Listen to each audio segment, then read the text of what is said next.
Arab countries in the Gulf are now nervous because of the threat of Iran. In the latest attack on the largest American land base in Qatar, this Monday, Iran reportedly launched more than 10 missiles into the Qatari capital of Doha. And Iran is indeed targeting America's largest base in the Middle East in Al Udeid. Countries such as the Arab Emirates, Kuwait, Bahrain and even Egypt had to temporarily close their airspace and sound air raid sirens because they were afraid that Iranian missiles would pass through and endanger civil aviation. However, Iran's target this time is clearly America's base in the Middle East. It is even said that Iran had notified in advance before they carried out the attack to minimize casualties. Well, Iran's target last night was located about 30 kilometers from the capital Doha.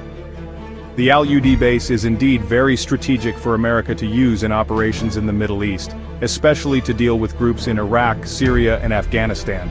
This large facility is a base that has a 3.8-kilometer runway, and is capable of handling large bomber aircraft and also tanker aircraft such as the KC-135, C-17 and also the B-52 bomber. The American base in Qatar is capable of accommodating more than 10 American military personnel, and its coalition including the Air Force, Navy and also NATO partners.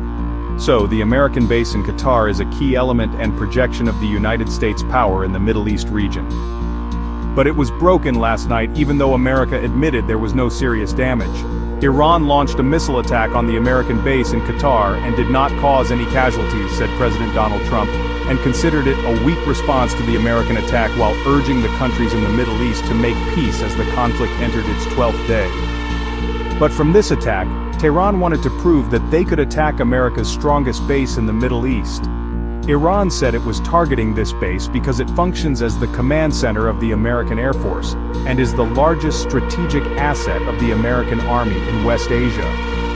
The IRGC said their firm action sent a message to the White House and its allies that Iran will not allow aggression under any circumstances and is always ready.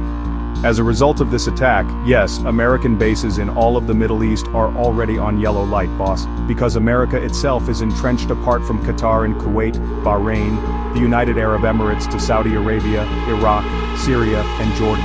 It could be that in the future, if this escalation does not subside, the bases in Arabia and the Gulf countries will be targeted.